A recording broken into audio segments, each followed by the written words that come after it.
పార్లమెంటులో అందరి సమక్షంలో యావత్ భారత్ పార్లమెంటుకు మూల స్తంభమైన పార్లమెంట్ ఎవరిది? బాబాసాహెబ్ అంబేద్కర్ది.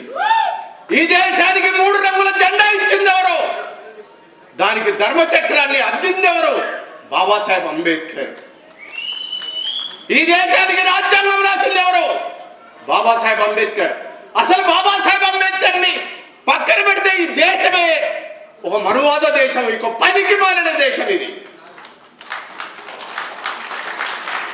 అలాంటి బాబాసాహెబ్ అంబేద్కర్ పేరుని ఒక మనువాది అంబేద్కర్ అంబేద్కర్ అంబేద్కర్ అని అంటున్నారు. దానికంటే దేవుణ్ణి తలిస్తే స్వర్గానికి పోతున్నాం అంటున్నాడు. ఎక్కడుందిరా స్వర్గం? అమిత్ షా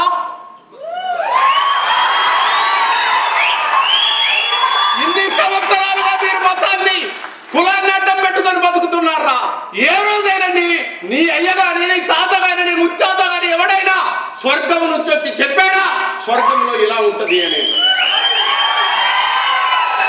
పార్లమెంటులో నువ్వు రుజువు చెప్పగలవా స్వర్గం ఎక్కడ ఉంటుందో అని? పనికి మారిన చదువురాని శాస్త్రం తెలియని వాళ్లకు రంభ ఉంటదని, మేనక ఉంటదని ఎన్ని ఆశలు పెట్టారా మీరు? మీ ఆశలు అన్ని చల్లా చెదరైపోయినాయి. ఇక్కడ పుట్టిన ప్రతివాడు కూడా భారతీయుడు. బాబాసాహెబ్ అంబేద్కర్ బిడ్డడు వీడు.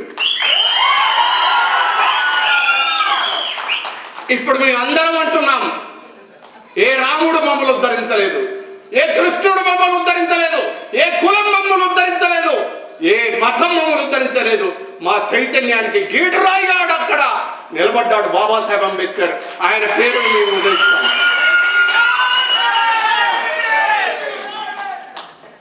అందుకే నేను చాలాసార్లు చెప్తా ఉంటాను, నువ్వెవరు అని అంటే నా సిరలు మార్క్సిజం, హేతువాది మార్క్స్. ఆయన కులం లేదు, మతం లేదు. నా దమనులు అంబేద్కరిజం, ఆయనకు కులం లేదు, మతం లేదు, భౌతికవాది. నా హృదయం బౌద్ధారామం. బుద్ధుడు ప్రపంచానికి ఒక తాత్వికుడుగా, ఒక సామాజిక శాస్త్రవేత్తగా అవతరించారు. ఆయన కులం లేదు, ఆయనకు మతం లేదు. ప్రకృతి నా పవిత్రాశ్రమం.